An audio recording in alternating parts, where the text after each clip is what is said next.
কহিলে কিছু লাভ হবনি রে। নাই নাই অঙ্কল ন কহিলে ବି ସବୁ କିଛି ଭୁଲ ଭାଲ ହେଇଯିବ ଅଙ୍କଲ।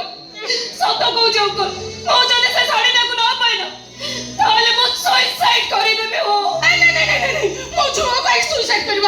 ଏ ଭିଣେଇ କହି ଦଉନ ସତ କଥା। আরে কহি হবনি রে। আরে কেতে যা কইলে তুমি মা ঝিও আউ সে শাড়ি পাইবনি রে। পাইবি খালি তুমি তা নাটা কুহ, তার অবস্থা মু এমিতি করিবি এ জন্মরে সে আর চোরি করি পারিবনি। কুহ হ্যাঁ অঙ্কল কহি দউন মো শাড়িটা কিଏ ଦେଇଛି ଆଉ କୋଉଠି ରଖିଛି? কহি দিয়ন্তু মৌসা, আম ঘর কিছু জিনিস চোরি হবা প্রথম ঘটনা। সুস্মিতার শাড়ি কিଏ চোরি করছে তা নাটা খালি কহি দিয়ন্তু। এই দেখিলা কথারে নাই চোর মুহ টাণ।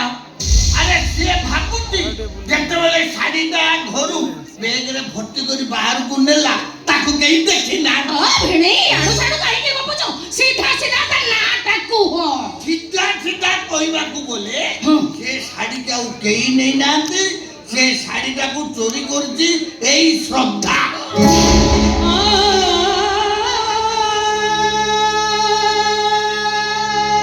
আপনি ये কোন কହୁଛନ୍ତି মৌসা? সুস্মিতার শাড়ি মু চোরি করিছি। जो सुस्मिता मोर जा हेले भी मु ताको मो सानो भोडी बोली भावे। मोर सेई सानो भोडी शाड़ी मु चोरी करिछि। चोरी करबा तो पछे कथा, आपण माने मते विश्वास करंतो से शाड़ी बिषय मु किछि भी जानिनी। ଭିଣେଇ କଣ ମିଛ କହୁଛନ୍ତି? ହଁ ମୋ ଅଙ୍କଲ ତାଙ୍କ ଜୀବନରେ କେବେ ମିଛ କୁହନ୍ତି ଯେ ଆଜି କହିବେ?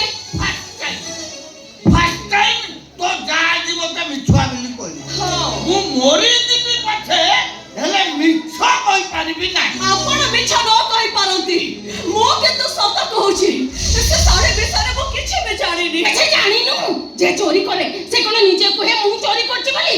ତାକୁ ଖାଲି ମାଡ ଦରକାର। ମାଉସୀ କାହିଁକି ଗୋଟେ ମାଉସୀ ମାଉସୀ ହଉଛୁ ବା? ମାଡ ମାରି ତ ମୁହଁର ସତ କଥା ଆଦାୟ କରିବି। ସତ କହ, ପଚାର ମାମା ପଚାର ତାକୁ।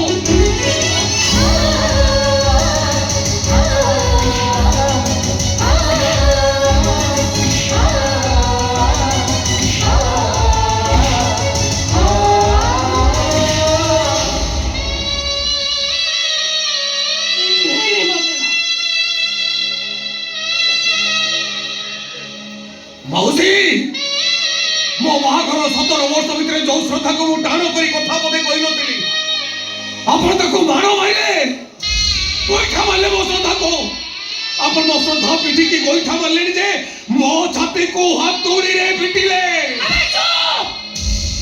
ବହୁତ ବଡ଼ ବଡ଼ କଥା କହୁଛୁ। କାହିଁକି ପିଟିଲି ସେଇ କଥା ମତେ ପଚାରୁନୁ। ତୋ ସ୍ତ୍ରୀ ମୋ ଝିଅର ଶାଢ଼ୀଟାକୁ ଚୋରି କରିଛି। ଆହାରେ ଆପଣ କଣ କହି ଯାଉଛନ୍ତି ମାଉସୀ? ଠିଆ ହେଇଛି। ମୋ ଶ୍ରଦ୍ଧା ଚୋରି କରିଛି? ମୋ ଶାଢ଼ୀ ଭଉର ଶାଢ଼ୀକୁ ଚୋରି କରିଛି ମୋ ଶ୍ରଦ୍ଧା। ମୋ ଶ୍ରଦ୍ଧା ତା ଜୀବନରେ ଏମିତିକା ଭୁଲ କେବେ କରିନି କି ଜନ୍ମରେ ବି କରିପାରିବନି। করিছি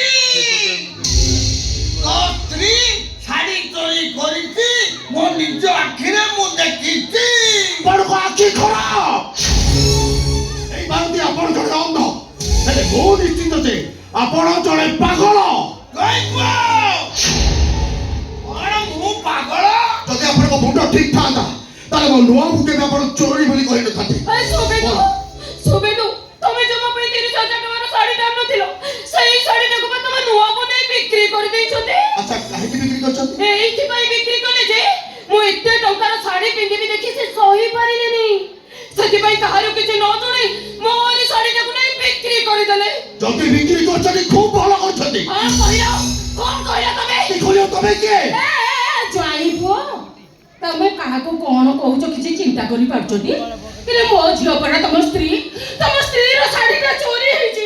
ଏଇ କଥା ଶୁଣି ତମେ କେମିତି ଧୈର୍ଯ୍ୟ ଧରି ରହୁଛ? ତମେ ମାନେ ଯେତେ ଜୋରରେ ଚିତ୍କାର କରି କହିଲେ ମୋ ନୂଆ ଓ ଶାଢ଼ୀ ଚୋରି କରିଛନ୍ତି ବୋଲି ନା ମୁଁ ଏବେ ବିଶ୍ୱାସ କରୁଛି ନା ବଞ୍ଚିଥିଲା ପର୍ଯ୍ୟନ୍ତ କେବେ ବିଶ୍ୱାସ କରିବି। କାହିଁକି ବିଶ୍ୱାସ କରିବନି ମା? ଶ୍ରଦ୍ଧା କଣ ଆଗରୁ ଚୋରି କରିନି? ଚୋରି କରିଛି ମାଉସୀ। ଆଗରୁ ଅନେକ ଥର ମୋ ଶ୍ରଦ୍ଧା ଚୋରି ତା ଦିହର